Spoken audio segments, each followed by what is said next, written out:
Mr Velile Mnyandu, football encyclopaedia, legendary football journalist. Thank you very much for your time. Thank you.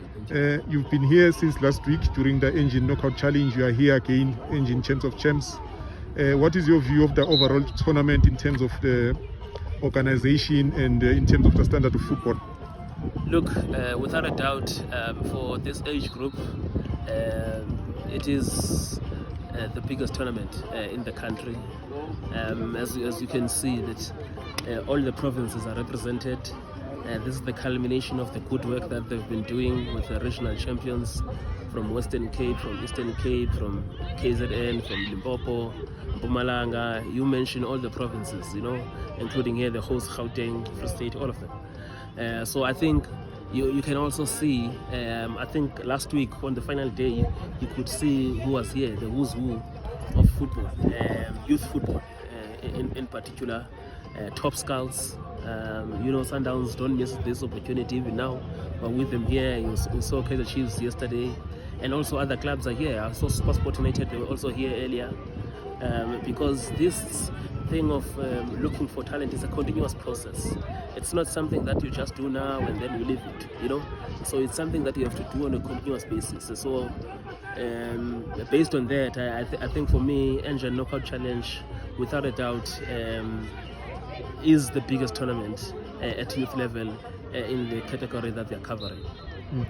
You are the man of scoops. You know everything, even the things that happen behind the scenes that we do not know of. So I think we're in a better position to tell us in terms of football development in this country. We know compared to countries like Europe, we are behind. But do you think we are moving towards the right direction, or we are still lacking? Look, without a doubt, there's still room for improvement. I think there's still a lot that we still need to do to be at the right level. Unfortunately, unlike other countries on the continent where they are shipping in a lot of players to Europe, we're not at that stage yet.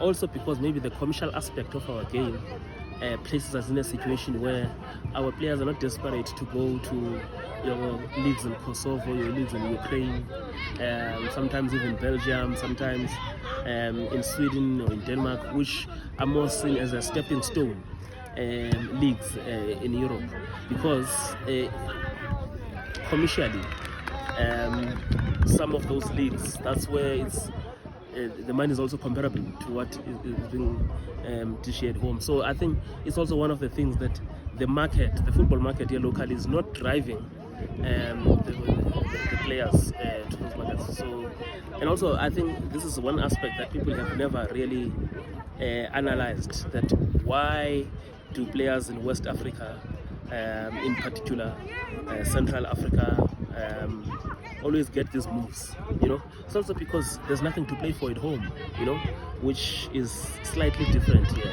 But I think a mindset change, a mindset shift is needed here at home to prioritize this issue of youth football, I mean, if you look at one of the things that we've been talking about in recent cases is, and this is one of the reasons for me, I'm very happy to see a team like Jomo Cosmos doing very well, playing the Great Africa Championship. Because when you look at it in the Great Africa Championship, maybe it's Cosmos, it's Cape Town Spurs, it's I think it's Cosmos, Cape Town Spurs, and also Amatax. I could be wrong if there's other teams that have got youth development structures. So that's why, in my opinion, you always see some of these clubs in the Great Africa Championship struggling with the under 23 rule, because they don't have the conveyor belt, So for a team like Cosmos, they don't have to go outside to get an under 23 player, If they go outside, it's a bonus, because already the system is already there. So that's why, for me, you cannot have a situation where there's a professional team, because Great Africa is professional. There's a professional team that only has got the senior team. So that's one aspect that we need to we need to prioritize the core business here at home, which is football, in terms of coaching education, in terms of taking youth football serious, in terms of having proper structures. I mean, if we were to talk about the appointment of the coach or how do a club gets the players, is there a blueprint for each club to do that? In terms of the technical vision, each club, not necessarily having a technical director, but at least some kind of technical leadership in each club, you know, and not just people who are just there to look for a job for the coach, but a clear technical structure to show, okay,